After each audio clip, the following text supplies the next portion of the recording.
Jogendranagar rail স্টেশনে যাত্রীদের check করছেন আরপিএফ নামধারী কিছু যুবক। যাত্রীদের ব্যাগ চেক করার নামে বিভিন্ন সামগ্রী নিয়ে যাচ্ছে। দীর্ঘদিন ধরে এই অভিযোগ থাকার পর শেষ পর্যন্ত এই ইস্যুতে আওয়াজ তুলল 18 সূর্যমণিনগর মণ্ডলের 51 নম্বর ওয়ার্ডের 16 নম্বর বুথের বিজেপি কর্মীরা। বৃহস্পতিবার তারা এক সাংবাদিক সম্মেলন করেন।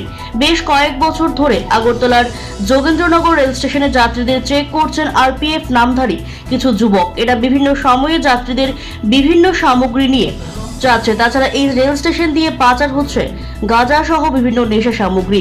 রাজ্যে ঢুকছে ড্রাগস সহ নানা রকম নেশা সামগ্রী। 16 নং বুথের বিজেপি কার্যকর্তাদের দাবি, কলেস্টিলা ফাঁড়ির পুলিশ যেন এদিকে বিশেষভাবে নজর দেয়, পাশাপাশি আরপিএফ এর দৃষ্টি আকর্ষণ করে এরা।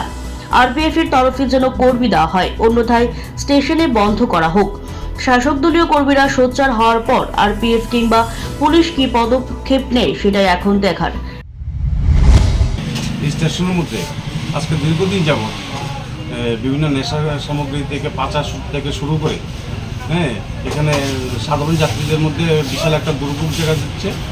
সেই দুর্ভোগটা হলো সাধারণ যাত্রীদের ব্যাগ, কিছু এলাকার সমাজদ্রোহী যুবক, বহিরাগত যুবক এই স্টেশনের মধ্যে সাধারণ যাত্রীদের ব্যাগ ট্যাগ চেক করছে, বিভিন্ন জিনিস তাদের সামগ্রী চুরি করে নিয়ে যাচ্ছে আরপিএফ এর নাম দিয়ে।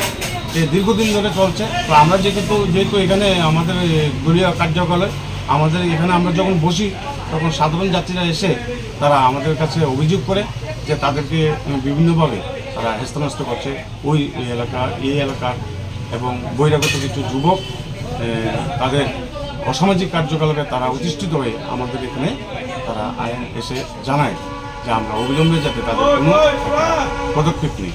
আমরা আগামী দিন আমাদের যে পার্শ্ববর্তী কলেস্টিলা ফাঁড়ি, এই ফাঁড়ির ওসিকে আমরা অবগত করেছি। উনিও বলেছেন যে এই বিষয়টা উনি যত্ন সহকারে দেখবেন। তো কারা কারা জড়িত থাকতে পারে? কারা কারা জড়িত, এখানে অনেক সমাজদ্রোহী, এখানে রাত 10টা 12টা পর্যন্ত তারা থাকে। সকাল থেকে তাদের আনাগোনা শুরু হয়। তা আমরা তাদেরকে কিছু বলি না, যেহেতু আমাদের প্রশাসন আছে। আমাদের প্রশাসনের কাছে আমরা অবগত করেছি, প্রশাসন বলেছি যে আগামী দিন ওরা যত্ন সহকারে এই বিষয়টি দেখবে। Siri TV, channel for news and entertainment.